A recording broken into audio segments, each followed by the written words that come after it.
digital materials. This call is now being recorded. Including National Geographic Learning's Voices series, 50 ways to teach life skills, and A to Z of ESOL or ESOL.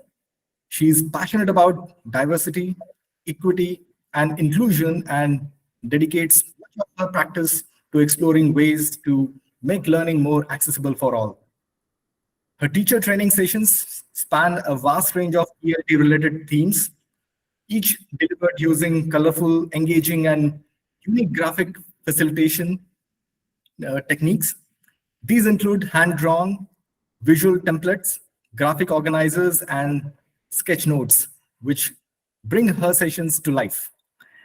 Her areas of expertise include teaching learners from refugee background, visual teaching methodologies, teaching mixed ability classes, literacy, digital literacy, and accessible learning. She hosted National Geographic Learning's Teaching Through Crisis series of professional development interviews, and she's a blogger for ELLII.com. So now, without further ado, I'd like to invite Emily to share her expertise with us. Over to you, Emily. Hi, thanks so much for having me today. So today, the session, I'm just going to share my screen and the PowerPoint. Let me just put this in slideshow mode. So I'll be flitting between two screens and my drawing tablet today, so you might need to be a little bit patient with when I share my screen. I'll be changing around quite a lot. Window, okay. Okay, so the title of my presentation is Graphic Facilitation for English Language Teachers, using simple drawings to engage learners. Sorry? Yeah, have you already started sharing? Oh, yes. I can see it's not working? Yes, yes, okay. It's working. Oh, it is working. It's going. The joys of screen sharing. The thing is, now I can't see you, so please tell me, can you see, what can you see? We just see you, not your presentation. Oh, okay. Back to. I put it into a Google Chrome tab as well, but I think it's a different Google account to the one that I'm using. So they've recently made a couple of changes to their platform. Yeah, hold on. Slideshow.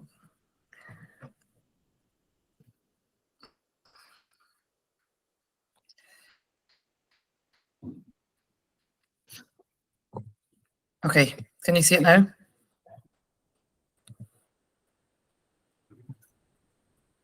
Oh, yes. Yes, good. Okay, so graphic facilitation is basically the use of hand-drawn images, mostly hand-drawn. You can, yeah, it's usually hand-drawn. You can have these pre-prepared, or you can do them live.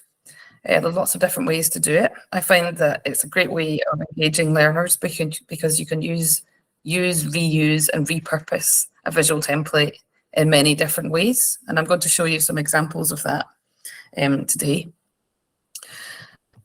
So I'll start with an introductory slide about me. So Rahul introduced me very well. I am an author of Voices for National Geographic Learning. I have taught ESOL literacy to people seeking refuge for a number of years. I'm a graphic facilitator. So graphic facilitation, yeah, as I mentioned, graphic facilitation is basically using hand-drawn images to engage learners, to activate schemata, to get students thinking and talking and discussing. It's used a lot in business for strategizing. There are a lot of famous people, like for example, Bill Gates used it a lot of doodles when planning out his software. If you think about pretty much everything that has ever been designed and built, it has started off with a drawing. So don't let anybody tell you that drawing is just for children, because it's really not.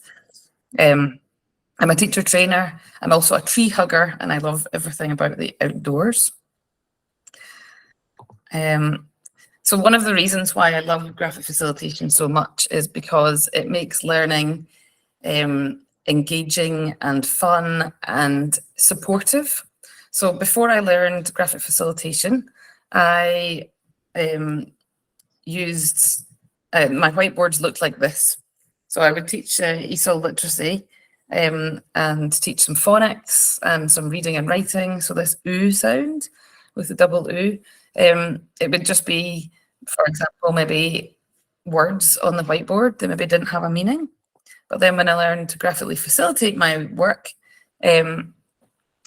every item that I had on the whiteboard had a visual representation of it, which makes it much simpler, much more memorable, and much more understandable. Now, just in the chat, if you could just say in the chat, which one do you think is the most, which one would, if you were a student and you were learning another language, which whiteboard would you prefer? The one on the right or the one on the left? And the problem is I can't actually see the chat without stop sharing. So you just, I'm going to put this chat onto my other tab, onto my other screen. I can read what you're saying. So yeah, what do you think? The one on the right or the one on the left? What do you prefer? Can you still see my screen? Yes, Emily, we can see your screen. Yeah, okay, good. Okay, I can see that. You can see my screen too. So yeah, which one do you think would be the most memorable and many of them are saying engaging? left one. Which one? Left. The one on the left. Yep. Yeah, the one on the left. Pretty much everybody said that every time I do this. And that's why I feel like I can rest my case at this point. This is visuals. So there's been research to show that visuals, if you write a list of vocabulary, there has been research to show the drawing effect. And that is, if you draw vocabulary as well as write it, it sticks in your memory more. And that's what we want as language teachers, is for words to stick and words to be memorable and to be understood. So it makes learning understandable, it makes it fun. For me, I've been teaching for, this is a sketch note that I created with a lot of the benefits of graphic facilitation. When I started out, I had maybe 3 or 4, but over the years, I've realized that it's actually a superpower and it should really wear cape and fly because it's so useful in so many ways for learning. I had been teaching at that time. When I first started graphic facilitation, I had been teaching for maybe 15 years. And I don't know about everybody else, but I had some very enthusiastic points in my teaching and then some slumps in my teaching. And I think I was going through a bit of a slump when I was thinking, oh, this is so tiring and not sure I'm enjoying this. And then I started learning to graphically facilitate my sessions, and then I started absolutely loving it again. So it can revive your teaching mojo. What else can it do? It reduces processing load, and I'm going to show you a method of using graphic organizers as for listening activities and reading activities, so that students are focusing less on large chunks of text and more on the actual activity. It's great for copyright-free images. You don't need to hunt on all over the internet for images to use. It minimizes preparation time because you can use the same activity again and again and again, and you can change it a little bit and use it for example, study skills one day and for, I don't know, future planning the next day, for example. It's multisensory. Which means that you can get students to draw, you can have students looking at the drawings, they can be moving around the class. There's lots of different ways that you can interact with it. And you'll notice that the images that I've used both here, like for example, this foot, would you say this foot is art on here? If you could just write in the chat, is it art? I'm not going to cry if you say it's not art. In fact, I hope you say it's not art. Graphic facilitation is not about being artistic. It's about using drawings and visuals to communicate. It's not about spending forever making your whiteboards look like, for example, Salvador Dali's ceilings or whatever. It's about communicating a point. and getting the point across. Like, for example, this chair is just a line, and it's like a squint H shape in a way. The cheese is just a rectangle with some little circles. The watch is a circle, two squares, and an L shape. So it's all about bringing the drawings together. Okay, so I'd like to start with the first visual template and a first activity, which actually has 3 different ways of using it. And I'm sure you can actually think of more. So I'm going to switch, I hope, easily to my, I'm going to share a different screen for now. Entire screen, screen to share.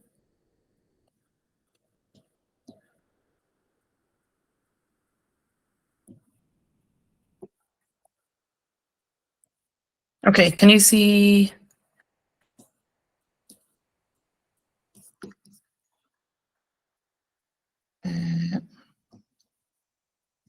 Can you see me writing hello? Yes, it's high. Excellent, good. Okay, so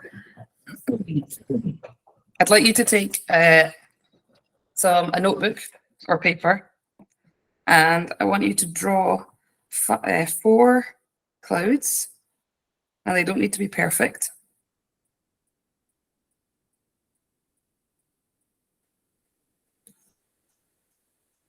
And they don't need to be the same. They just need to get the point across. And 1 sun, so a circle, and then some lines at the side.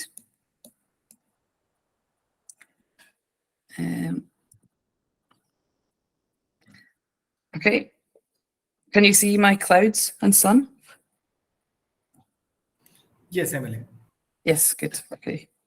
Sorry, I've got a lot of tabs open, so I need to double check. Okay, so you've drawn that sun, and then draw another sun coming out of the clouds. So it's a partially sunny day, partially cloudy day.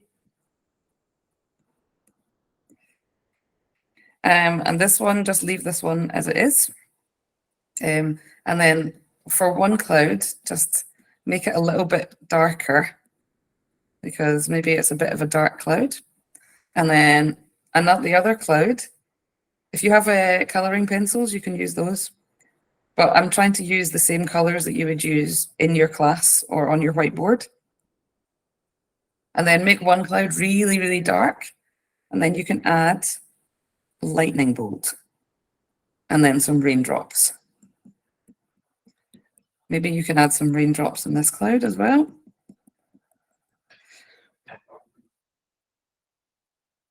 Okay, and then in the chat, I would like you to first say, how are you feeling today? Are you feeling, add another layer. How are you feeling today? Are you feeling sunny today? Are you feeling a little bit sunny, but a little bit not quite? Are you just feeling okay? Are you feeling, maybe you're feeling a little bit sad today? How are you feeling? Just write in the chat how you're feeling.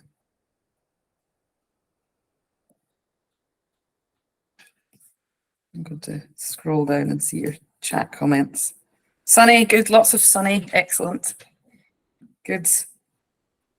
So this is how are you feeling? Not about how the weather is in your city, but how are you actually feeling? Okay, so this is a good way for students to check in.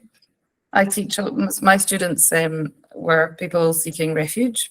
So some of them would come to class with some mental health problems. And so it was a good way of checking in and finding how are they actually feeling on any given day. And I'll just go back to this one. No, wrong one, sorry.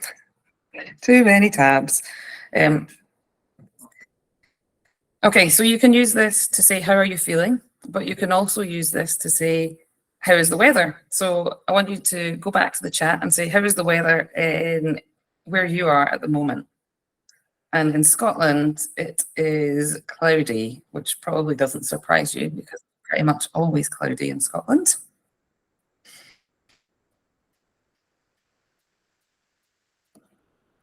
Okay, partially cloudy. Lots of cloud in India as well. That surprises me. I thought it would be lovely and sunny. Okay, and then the third way that I like to use this. So you can use it to say, how's the weather? You can say, how are you feeling? Or also, what do you like, love, and dislike? So for example, let me just get a different color. So for example, this could be, what do you hate?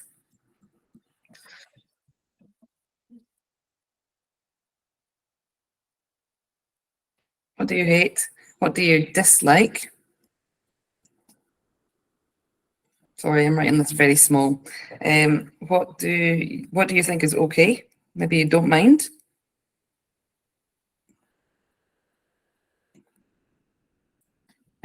What do you like? And what do you love?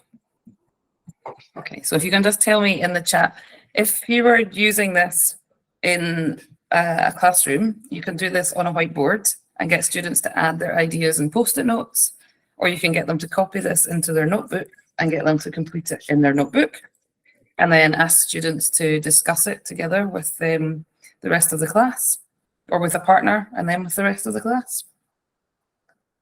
So can everybody just tell me one thing that they really like? I'm going to go back to chat. What do you like? You like the rain? Okay, hypocrisy. Wow.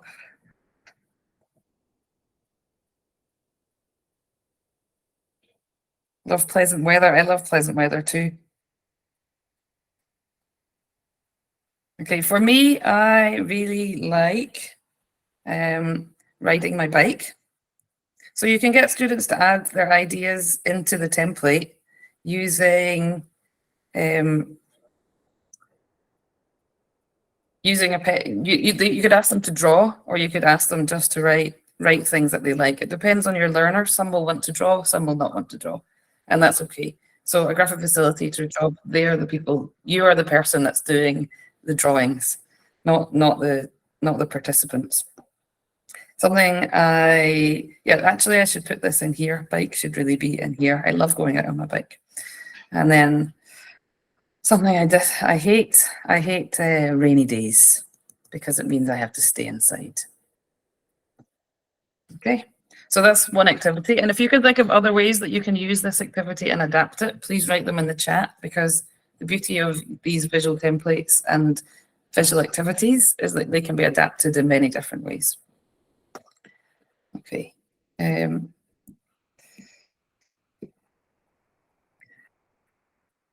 Okay, I'm going to go back to, I hope I'm going to be able to go back very simply to my presentation.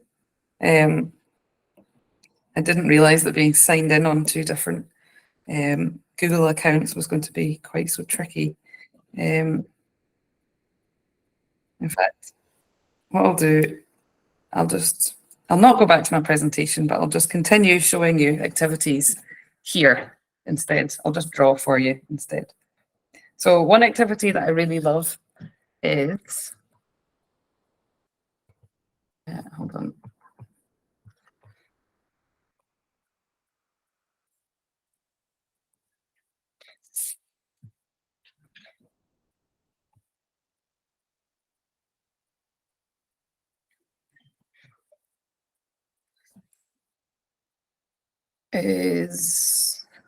Okay, another activity that I really love, and I want you to take some paper again for this one, and I want it to be a piece of paper that is just separate, because you're going to destroy the piece of paper at the end.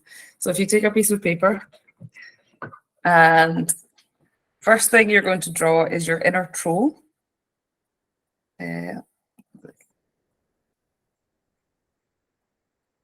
So everybody has a little negative person in the back of their head telling them mean things, like, for example, you can't cycle that far, your drawings are terrible, things that aren't nice. And then we also have an inner angel.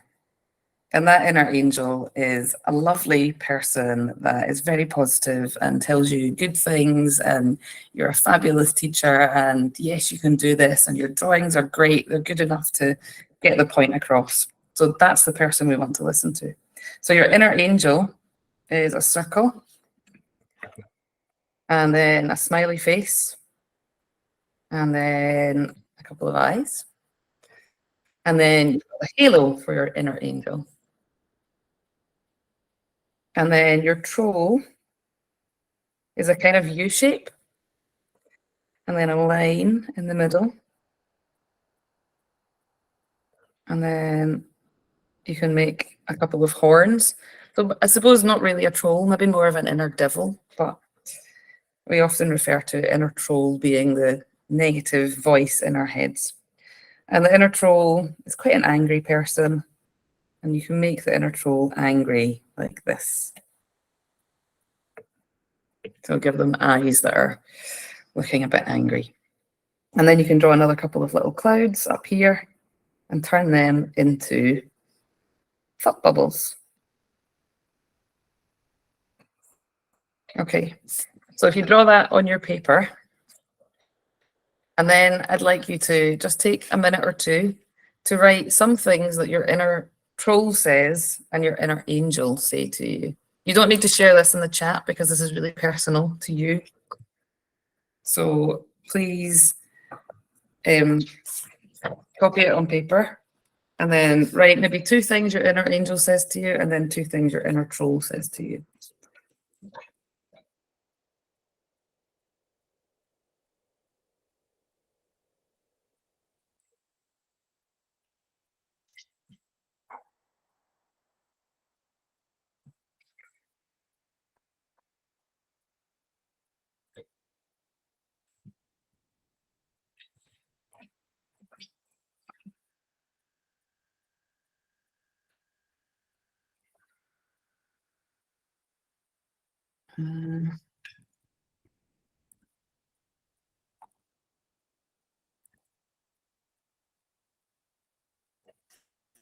Okay, I'm going to stop sharing now so you can see my entire screen.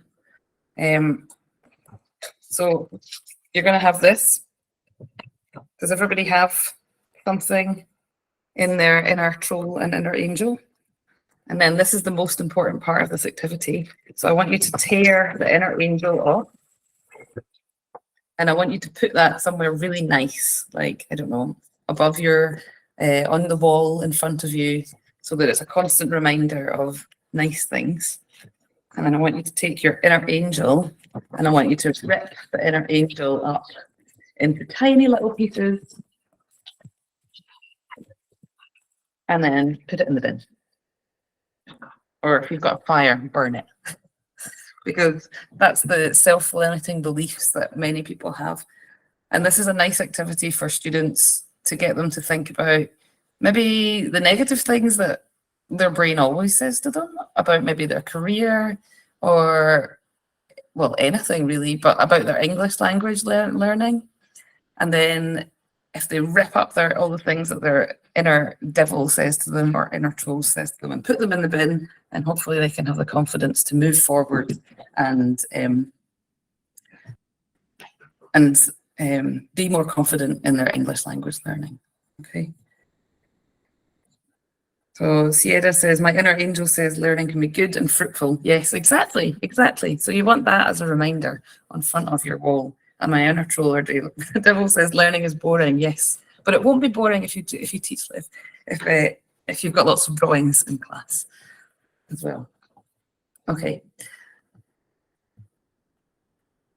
So I'm going to go back to sharing my slides again, because I want to show you what container templates, container activities are. So in graphic facilitation, a container is, hold on, share my screen.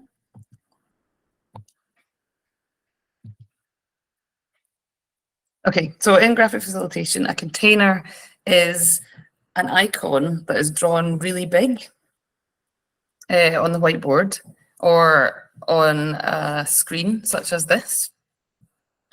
And And this is an activity that I really like to do with my students. So I get them to reflect on how they learn English and get them to share their own study skills and study techniques and things that work for them. And the beauty of this is it takes zero prep. Once you know how to draw these icons, it doesn't take you long to prepare because it's in your head.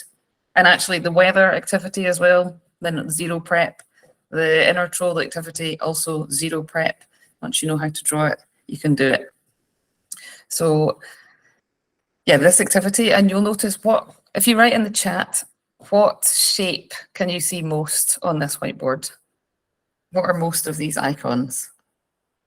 What shape are they? I'm just going to scroll down in the chat. Oh, or scroll up in the chat. Going the wrong way.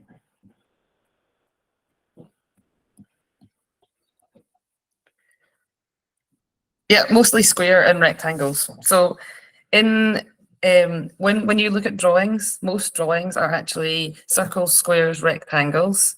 The little people are basically N shapes with an O on top of them. So when people tell me that they can't draw, I know that it's a confidence thing. It's about switching off your inner troll and learning to put some circles, squares, and rectangles together in a certain formation to be able to draw this. So I'll quickly, I'll go back to sharing my screen and I'll take you through drawing some of these containers. So we call these icons because they are basically copying international iconography. So when you're, for example, walking through an airport or looking on Google Meet, you'll see icons such as a video icon, which is basically a rectangle with a triangle, the microphone icon, which is an oval with a U and then a little line underneath it. So graphic facilitators basically copy these icons because they're the quickest and simplest way to communicate. It's a visual vocabulary. And we can use these as containers. I like to call this a kind of container activity because it can contain information. So I'll take you through how to draw each of these, and then I'll demonstrate how we would do this in class. So I'll go back, and sorry, I'm going to have to stop sharing my screen and share my other screen again. So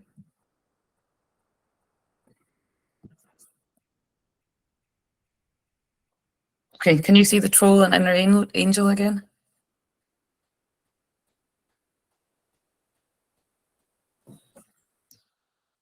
Yes, good. Yes, okay. we can see that. Great. Okay. I'm going to hide that layer. So yeah, you can do this live in class with a whiteboard. You can do it with a drawing tablet, or you can also do it with a document camera, such as a visualizer, which will take a little video of what you're drawing in class. So lots of different ways to do it online and face-to-face. But okay, so we'll start with homework, and that is, one. Okay, so the homework icon is a rectangle. Well, it's not necessarily for homework. The beauty of containers also is that you can use them and reuse them for many different things. So in this one, homework is some little C shapes up the top to make it look like a spiral bound notebook. So you can use this for notebooking as well. I like to, if my students are learning study skills, I like to draw a big notebook on the whiteboard and use it to show them how I want their notebooks to be laid out. You can also add down the corner, down the other side. So they're basically just little C shapes, or you can do like a kind of spiral, and that's a notebook, and that one's for homework for this particular activity. A reading book can be a rectangle and a couple of little lines. And you'll notice that when I'm drawing them, I'm not being particularly perfect. Like there's a bit of a Oops.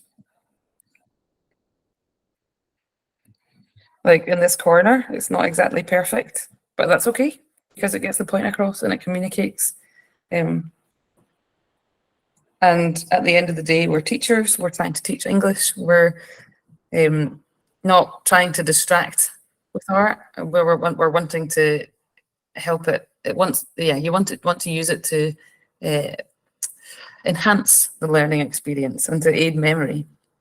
And also for learners not to feel more confident about their own drawing abilities, because if they see you confidently drawing something in class and communicating, they can start copying those icons and start using them in their own notebooks.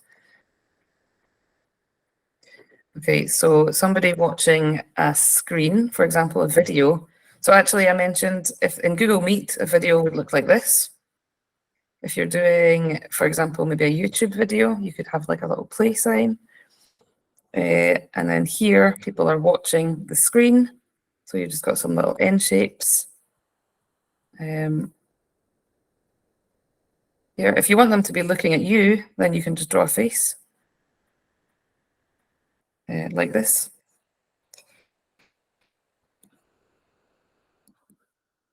But if you want them to be looking away from you, then you can add some hair at the back. So here, they're all looking away. They're all engaged in the National Geographic Learning video that they're watching. For mobile phone, try to do a rectangle with kind of rounded edges, and then show the reflection with a couple of lines. And then many mobile phones have this little dot. And if you're, and then you can just add on it. So in this one, it's apps, but you can use it for like communication, to show communication. You can use it for mobile phones, mobile learning, e-learning. Many of these activities can be, many of these icons can be used many times. Like for example, oops, my eraser's too big. This could also be going to the cinema, for example. A laptop. So these are all icons I use a lot in learning because we use laptops, notebooks, etc. in learning. So a laptop is a rectangle and then it comes out a little bit. And then you can add a keyboard, just very roughly. You can add a reflection as well if you want. And then speaking English, speech bubble. And you can add a little person at the side with an N and an O, chatting. Oops, eyes are a little bit above their head there. And then for teaching or for classes, you have, I'm just going to make these a bit smaller. To have a bit more space.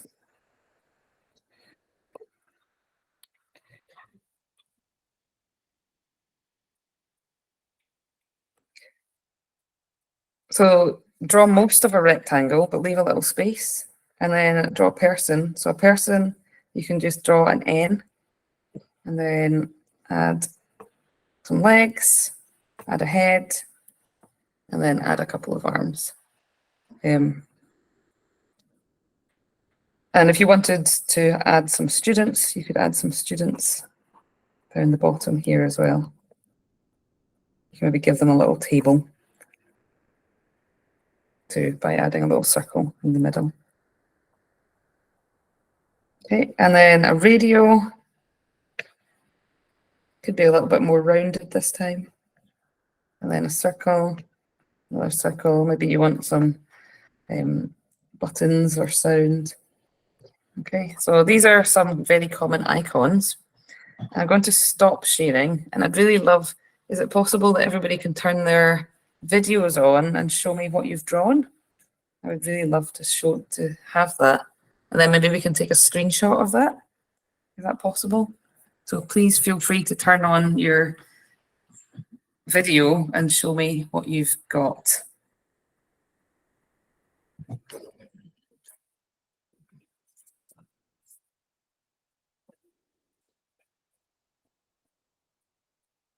Anybody feeling confident to do that?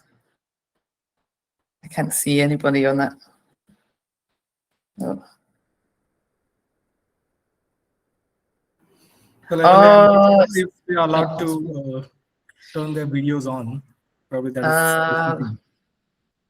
that's a shame. It's always so lovely to see everybody's work. Okay. Can we allow them for a while? Sorry? I Okay, can now change we have the allowed settings. them to Oh, share can their you? screen. Yeah. Oh, great. That would be wonderful if you can. So participants can turn on their video now. Great. And then yeah, if you turn your lovely, is it Shubra Tiwari? Amazing. It's so good to see them.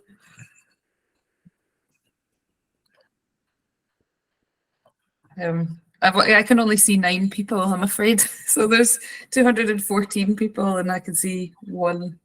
I can see Balusu. Have you drawn anything, Balusu or Sumana? I can see yours. Lovely. So nice.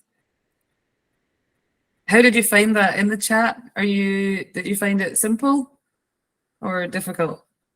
Srima, lovely. Wonderful to see. If you've got any comments about how that was for you, was it easy? Was it difficult? Did any of you before doing that believe that you couldn't draw, but after now you think, oh, that's much simpler than I think? Srima, lovely. Thank you for sharing. Great. So I'm going to show you how to use this in practice now. And I apologize that when I'm looking, I've got 2 screens. One of them's a drawing tablet and my webcam is here. And I seem to keep looking at all sorts at the same time. So, okay. So I'm just going to share my screen again.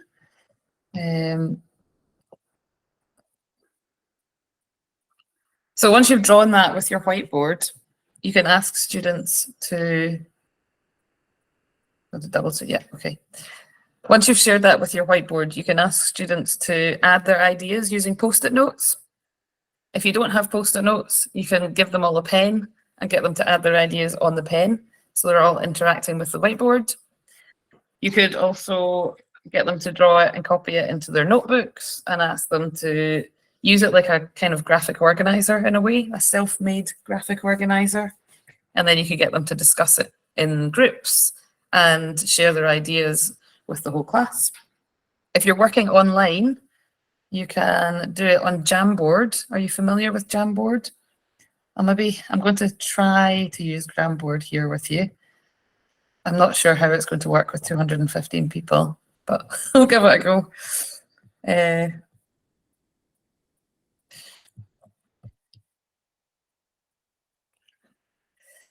Okay, so in the chat, I'm going to share a link in the chat with you all. And this is, if you can click on the Jamboard link in the chat.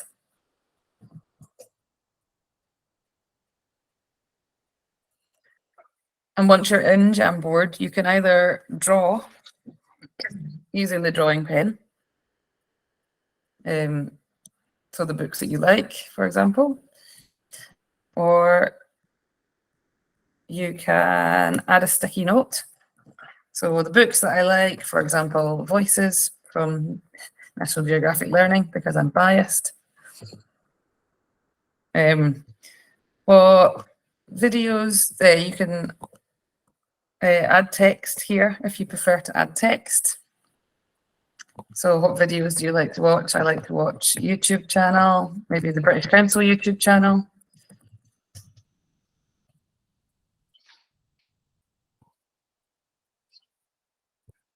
Okay. Okay, so anybody managed to use the link? Is it working? I can see that some people are here, but 23 people in Jamboard, that's good. So feel free to use the sticky notes and the text and just complete this. I'll give you a couple of minutes to interact with it and add your ideas. What apps do your students use? What podcasts do your students use? What radio programs do they listen to?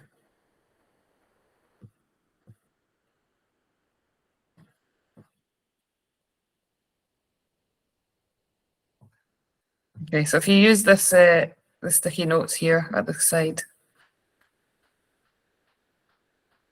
And if you can't get into Jamboard, please just write your ideas in the chat.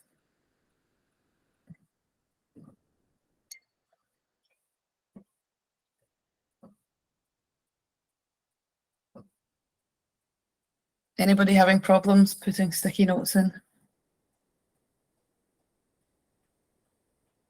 Ma'am, you can be able to view, but couldn't You can edit. view it. You can only view it. Oh, did I send the wrong link? Please change settings. It's in view mode. Ah, I seem to have a bit of delay on the chat. Okay. Let me. Will I resend it, or do you want? Do you get the idea? I feel like I don't want to spend too long on it, but I'll try sharing it again. No, it says anyone with the link can view, can edit. Okay, copy link. Okay, there's a new one coming into the chat soon.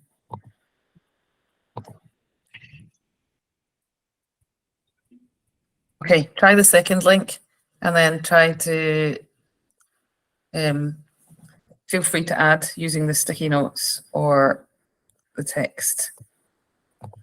Or if you have a drawing kind of tablet, feel free to draw your ideas.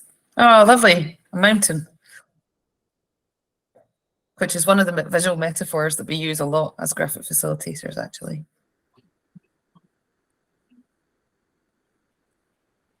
Great. LSRW. What is LSRW?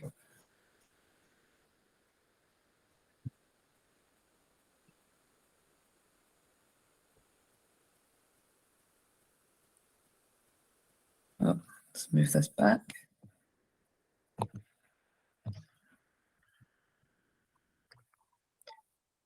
Yep, books and movies. Any Duolingo, Google Words. I'm learning Spanish with Duolingo at the moment, and I'm absolutely amazed at how good it has been. It's very motivating, and I've learned a lot. Google Words, I'm not familiar with them, so I will go and find out about those after. Okay. I love this smiley face. Okay, you get the idea of using Jamboard. So you can use ask students to interact with your visual template using Jamboard. Okay, so I'm going to come back to. Okay, so if you can come back out of Jamboard, and the next activity I'd like to share with you is one on graphic organizers. So I often find that when we ask our students to listen or read a text, we get them to read a lot of words or listen to a lot of words. And then while they're listening, we ask them to also read more words. So for example, you might ask them 5 comprehension questions that they have to listen and read at the same time. So they're listening to somebody talking about the weather or about a story, and then they've got 5 very wordy questions. But what you can do instead is simplify them into a graphic organizer. So instead of listening for who is speaking, where were they, when did this happen, what happened, and why, you can ask them to just, in this graphic organizer, there's just 5 words. And each word has a picture, which means that students they don't even need to read the words in many ways. So they're literally just focusing on listening, for example. And as I mentioned before, you can reuse this again and again. You can do this on the whiteboard, so it's minimal prep. And you could use it for writing as well. So have it as a writing template. So that's one. I've got 9 minutes left, yes? And then is it questions and answers? 9 more minutes. 9 more minutes. And then there's time for questions and answers after? Yes. Yeah, cool. We will have 10 minutes for question and answers. Great, okay. Okay, so you can do all these things in many ways. I've got a flip chart that I have in my office, and I've just put it up with tiny little nails. So you don't need to have like a flip chart, and then you can point your laptop at it if you want. Or obviously, if you're in a classroom, you might have the luxury of having a flip chart there or a whiteboard. You can use a visualizer, which is this tool here, which basically takes a video of a document. It's like an overhead projector for, and this one's very portable. It's light and portable, and they don't cost a huge amount online. You can use it with a drawing tablet. So, for example, this is my drawing tablet that I've been using. For example, if you've got an iPad or an Android tablet, you can use a drawing app in those. If you want to do a drawing before you go into class, you can download Cam Scanner on your phone. I'll just put that in the chat just now, so you've got the name of it. Cam Scanner. It's an app that basically scans documents. And then I use the magic color function to make it look prettier. It's free. There are quite a lot of adverts, but I find that they're ignorable. And if you have some paper tape, I first stick it to your clothes to make it a bit less sticky, and then you can put it on big sheets of paper on the wall and draw on that.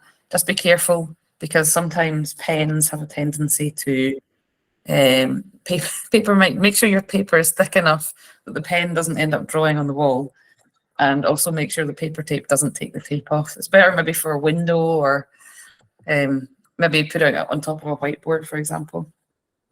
As I mentioned before, the visual alphabet is basically just a series of circles and squares. So whenever you look at an icon, you can just look for the circles and squares. And so here are some icons that I use quite frequently. So the pencil is just a rectangle with a line and a triangle. And then the book, as I mentioned before, is a rectangle with some C-shapes. The ruler is a rectangle and some little lines. The chair is like an H, just a line and a couple of lines. The table is a T shape, but with two legs. So I've taken you through drawing some of these. If you want to know more about how to draw these, one of my Build Your Visual Vocabulary module is perfect, and will take you through how to draw each of these and help you to gain some confidence. I have a video online at emilybrysonelt.com/all courses, and this will take you through all the common English language teaching icons. So, for example, listening. I'm not sure, is it highlighted? So yeah, starting in the top left, we've got listening, then speaking, then reading, then writing. And then if you want to have somebody in those, in the middle row from the left, listening, speaking, reading, writing. And the person reading a book, you can either do fingers with little lines, or you can do fingers with little U shapes. And then the bottom line, anybody want to say what you think the bottom line might be? Okay, I'll put a link to, somebody's asking for the link. Somebody's just asked, and Shuta's just asked, can this graphic facilitation help in teaching adult learners? Yes, it can. I taught adult learners and I used graphic facilitation for about 15 years. And in fact, I taught ESOL literacy to those adult learners. And one of my learners, well, lots of my learners commented that they found the drawings really simple, because some of them didn't have script in their first language, so they couldn't write translations. So if they came home, they would come home with a notebook full of just words that didn't mean anything when they got home. But having a notebook with words and simple pictures that they'd copied, or even I'd added for them, was really helpful. Graphic facilitation's roots are actually in business and planning. So you use it a lot for planning out strategies for business, etc. So yeah, it is very useful and very adaptable for all levels, all ages, all levels, all teaching contexts.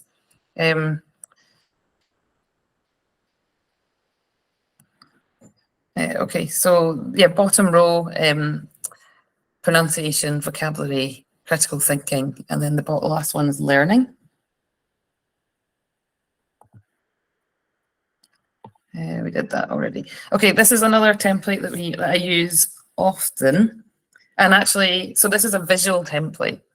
So the other ones that I've showed you are kind of container activities. So they're like icons drawn really big and almost like a graphic organizer, but instead of having squares, there's an actual picture to add your information into. So it's a little bit different. A visual template is like a visual metaphor. So there's the metaphor of a journey. Anybody want to put a guess in the chat about what the journey, what this particular template could be used for? And there's no one answer. There are many, many, many answers. I'm going to share some of them with you. A road not taken, yes. A road not taken yet. It could be a journey into the future. It could be a literal journey into the future about travel that you're going to have. It could also be a metaphorical journey into the future, such as there'll be a 5-year plan, starting a PhD, doing a master's. What do you need to do? What are the steps in the plan? The journey of life, exactly. It could be looking back at the things that have happened in your life. Or it could be looking forward to the things that you want to happen in your life, like goal setting, visualization. There have been a lot of studies to show that you're more likely to succeed in life if you have a 5-year plan or an idea of where you want to go, especially if you visualize it and draw it out. So drawing out a visual plan can be very helpful to students. A long and sunny, lovely road trip, yes. So yeah, you can use this template in many ways. And again, it's just lines and some wiggly lines and a little tree in the background. Don't have time for those ones, I'm afraid. You can use graphic facilitation is great for all learners, all ages. It's great for neurodiverse learners as well. So it's great for supporting learners with ADHD. I find when I'm sketchnoting, I focus a lot more and I'm paying more attention. So my attention is focused. It gives it means that students can move around the classroom and interact with information in different ways. It's great for autism because it serves as a visual reminder. Great for literacy, as I mentioned before, because learners can have a visual record of meaning, and great for study skills. It's really a great way to support neurodiverse learners and all learners, really. Okay, I want to finish with the feedback fairy. Do I have time for the feedback fairy, Rahul? Yes, of course. Okay, so I'm going to quickly share my Jamboard link again and hopefully do it correctly this time. Oops. So share.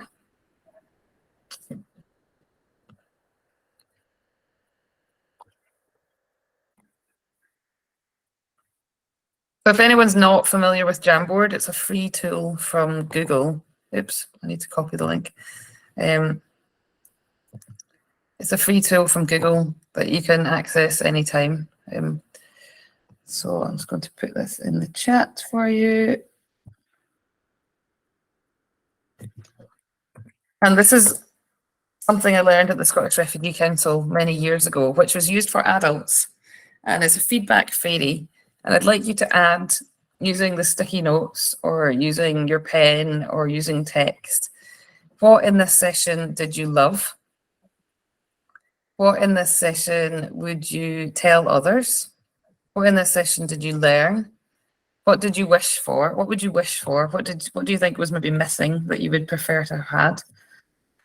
And what would you put in the bin? And what did you take away from this session? I'd love to know what you thought of my session. Beautiful session, great info. Good. Okay. Okay, great. Well, as we do that, let me take this opportunity to invite my colleague, Mr. Lawrence Raj Anthony. He could not join us in time, probably because of some technological reasons. Okay. But then I invite him to fill the question and answer session here. Okay. Emily Bryson, you're so great. I'm so sorry I could not join you in the beginning because of the technical glitches. I was supposed to introduce you. I'm sure, I think Rahul, you would have done the job. Thank you so much. I mean, before the questions poured out, I'm sure, I think you've been, kept in touch with the messages poured out. And I see you also getting, answering all those questions. I think this is the perfect example of how one can present and one can keep the students engaged, especially in kindergarten and in lower level schools. Yeah. Perfect Exactly. example. Perfect.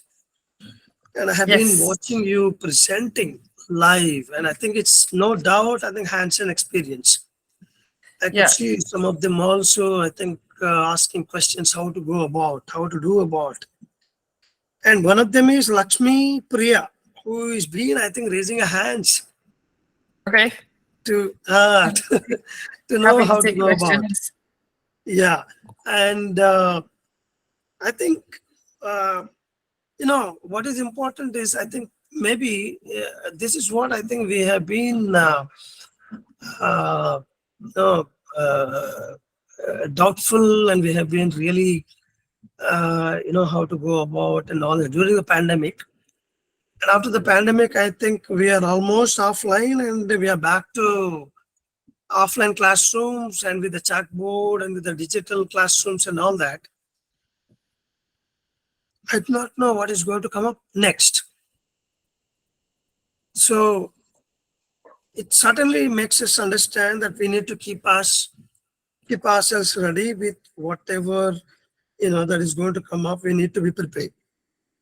Yeah. And so your presentation with all these drawings is really impressive and so perfect, especially the graphical arrangements and graphical organizations. So perfect. Maybe I would like to, I think, see if viewers or participants have any questions to address. I should say, actually, if you go to my website, www.emilybrysonelt.com/freebies, I've got lots of free resources, such as a book on graphic facilitation for English language teachers, free active meditation, one on teaching the environment, one on teaching literacy, all with a visual twist and using graphic facilitation. Also one on sketchnoting, if you're interested in that. And there's videos there as well.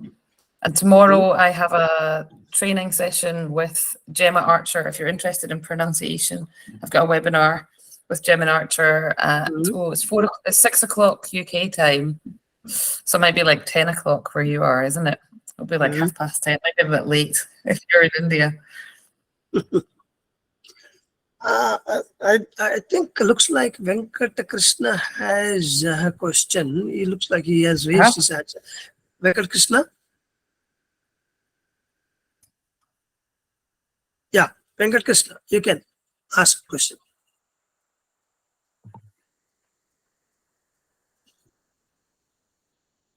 Is the question going to be in the chat or audio? Yeah, Venkat Krishna has raised his hand. Okay, maybe before Venkat Krishna opens up. Yeah, he's there. Yeah. Unmute Venkat Krishna, unmute. Sir, participants are allowed to ask the questions in the chat box. Yes, you are. Only in the chat box. Okay. Sir, kindly ask your questions in the chat box.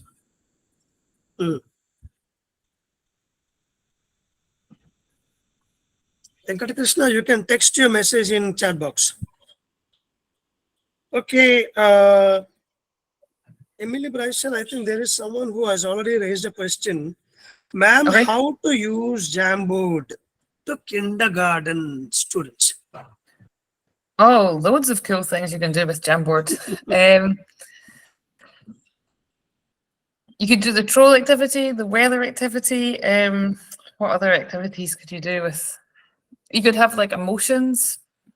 One of my courses has a module on drawing emotions, and then get them to draw their own emotions. Visual storytelling. You could have them draw their own stories. I quite like to use Jamboard for picture matching as well. So you can use add some pictures or drawings at the beginning, and then ask them to match the post-it notes to the visuals. Using Jamboard would be an entire session all in itself, I think, really. Visual templates work very well in Jamboard. Like I showed you, the feedback fairy. Not so much when you've got 215 people. When you've got 25 people or less, 12 students, it's much easier to manage Jamboard. But yeah, use it for picture matching. You could have a text and get them to read out the text, and then get them to fill in the blanks. You can color over the words in the text using the pen in Jamboard. Okay. I think this is answered clearly.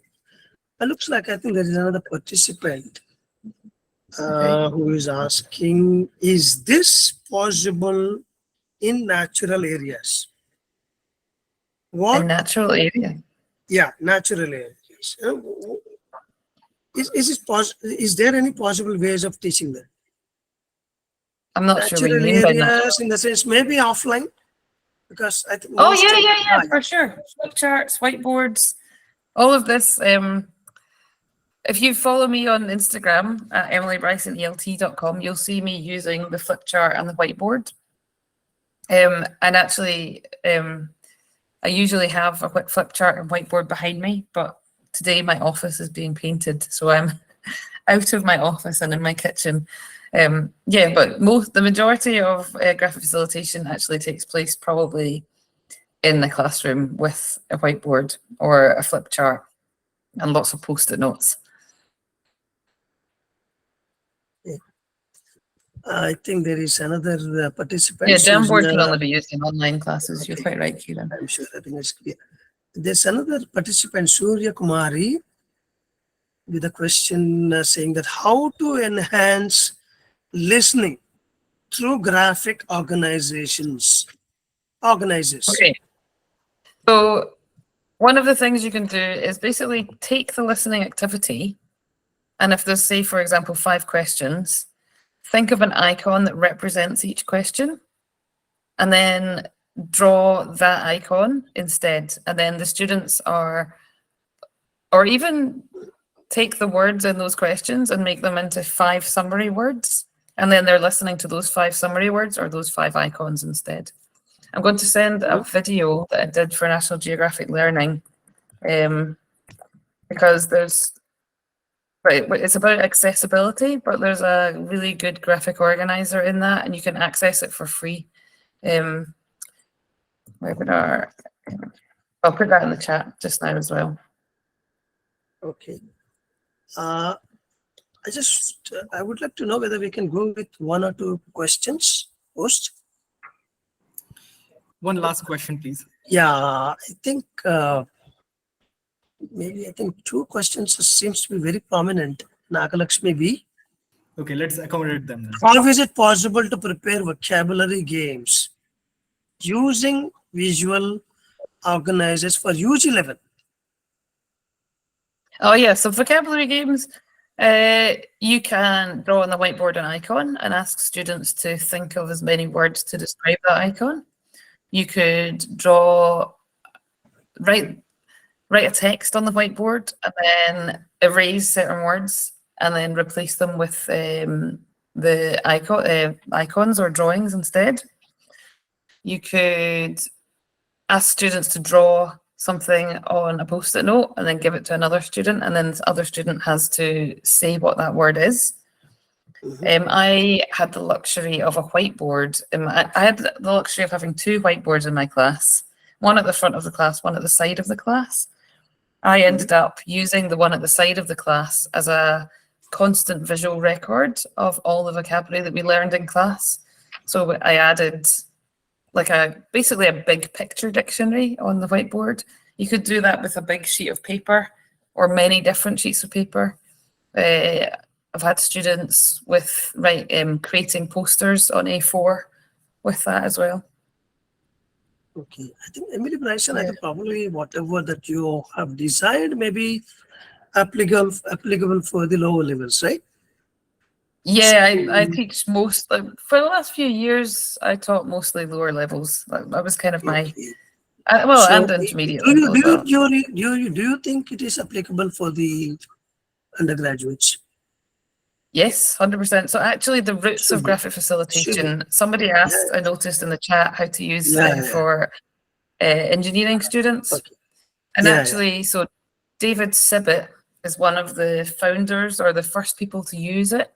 And I think he was an engineer, but basically it was used to plan out projects, to plan out designs, and to help engineers to visualize processes.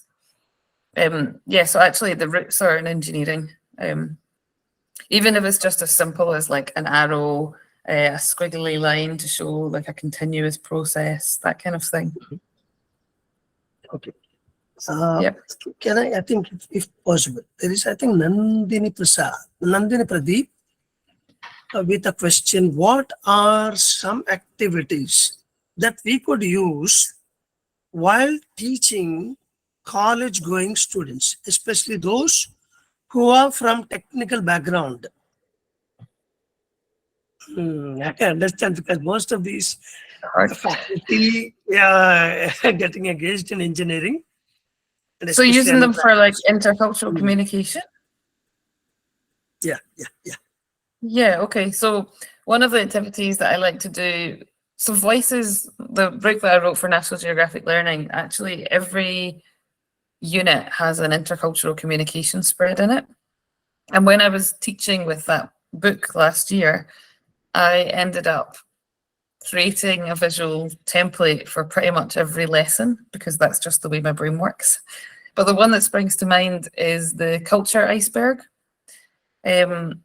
So we often think about culture as being like based on a country, but really in reality it's not. It's based on a person. Like, for example, I celebrate Christmas completely differently to how my husband's family celebrates Christmas, and everybody has their own unique way of celebrating the celebrations that most people think of as being culture. So it's about, so the culture iceberg is at the top of the iceberg, we have things that people can see about culture. So for example, dress, food, celebrations, these kind of things. And under the iceberg, that's where the really interesting stuff happens, like family dynamics, beliefs, religions, maybe things that are a bit less talked about. And you can use the culture iceberg as a way of getting students to think about their personal culture and who they are as people, and to step away from culture as being a stereotype. So that's one way, but again, I could do an entire workshop on that. Okay, thank you, Thank Emily. you so much. Thank you so much, worries. Emily Bryson. I think there are loads of questions, I think, still pouring out.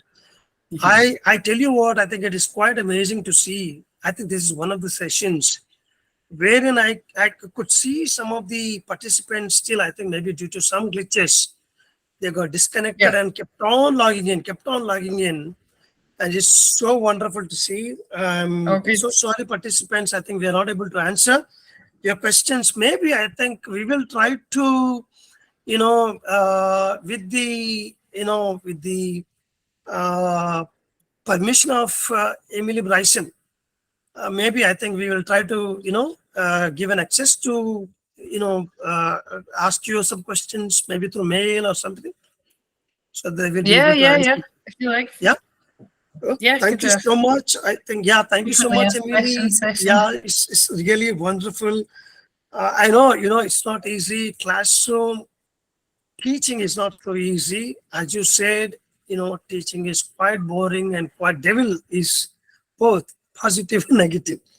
Until Yeah. and unless you come prepared to, make these students attractive with this kind of drawings, so impressive drawings. I think it certainly needs a lot of patience. Lot of patience. It's like learning a language. So it's learning a visual Exactly. language of communication. Yeah, it certainly needs, I think, a lot of patience. And it doesn't I take think, as long as people think. yeah. It looks like, I think one of them, as one of them asked, certainly, is there any training that can be done? Any Very training. So Yeah, I training, have yeah, I have online courses. If you go to emilybrysonelt.com, Okay. I have think online that can be. courses. I think that can be done personally as they contact you. So Yeah, yeah. wonderful! Thank you so much. Thank you so much. I'll put the link in the chat again. Okay. Okay, thank you, Emily, And we and can thank you, wind up Lawrence, for handling the question and answer session. Well, Emily, your session on graphic facilitation for ELT was not just informative, but also incredibly engaging and thought-provoking. The techniques that you shared with us were very, very interesting. I'm sure, with the passion that you have shared the topic and your ability to convey the complex ideas in such a very clear and accessible manner is really commendable. On behalf of It really does ELTAI, make things less complex, for sure. Sorry. yeah, on behalf of ELTAI and all our participants, thank you, Emily, for conducting such an interesting and inspiring session. I also thank Lawrence for summarizing the session and handling the Q&A. Well, behind the scenes, there is a dedicated team that works tirelessly to ensure the success of ELTAI webinars. A special thanks to the organizing team for their hard work and commitment to promoting excellence in English language teaching. And last, but certainly not least, a heartfelt thank you to the audience from all across the globe. Your active participation, questions, and insights, they make the webinars not just informative, but also a platform for rich discussions and global collaborations. Well, ladies and gentlemen, before I wrap up, a few more announcements. We have already shared the link of the attendance record and the feedback. Please do give us your feedback. A few more announcements. Please mark your calendars and save the date for the next insightful ELT webinar. On Sunday, October 29th, we have a captivating session planned for you on the topic of literary criticism, a few dominant contemporary trends. Prince, may I request you to show that poster, please, on the screen. Well, this webinar, we will delve into ever-evolving landscape of literary criticism, exploring the dominant trends that shape our understanding of literature today. It promises to be thought-provoking and discussion led by an expert in this field. The registration's details you'll be able to see on the screen. You can scan the QR code and register for the next webinar. Well, another important update.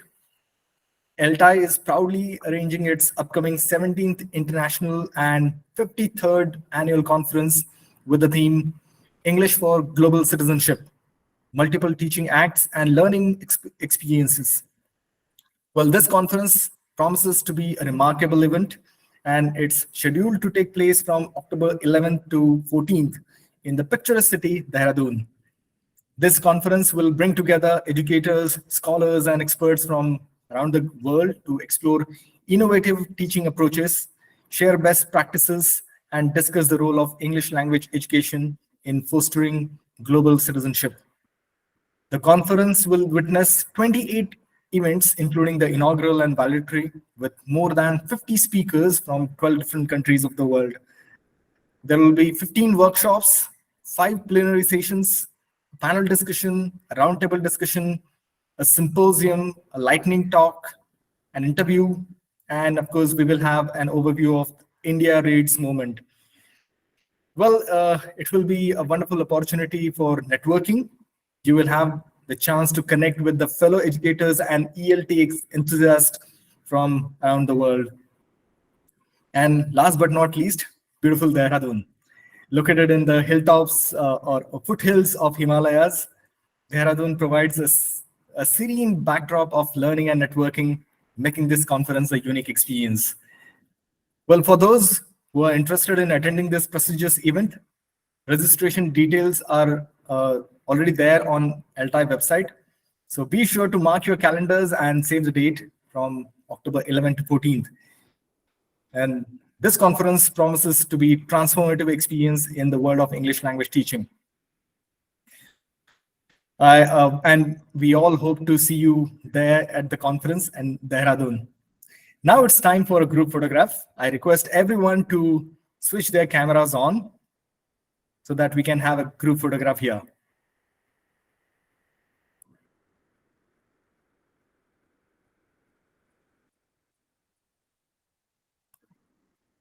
Yeah, everyone, please switch your cameras on.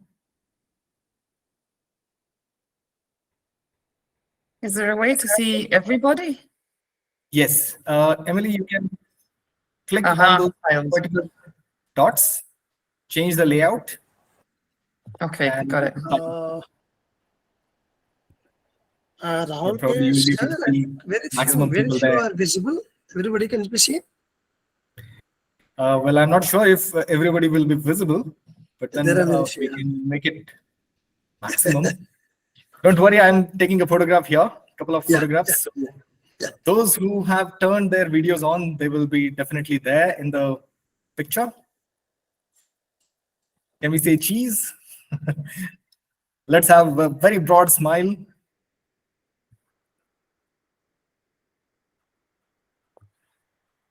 Yeah, let me take one or two more.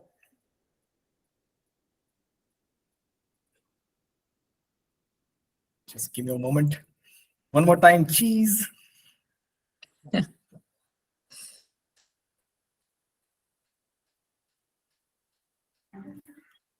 Yes, that's a new way of taking a selfie or group photograph virtually. Well, thank you so much, everyone, for this photograph. With this, I, Rahul Kale, take your leave. And we hope to see you in the next webinar and, of course, at the conference in Dehradun. Till then, please take care of yourself.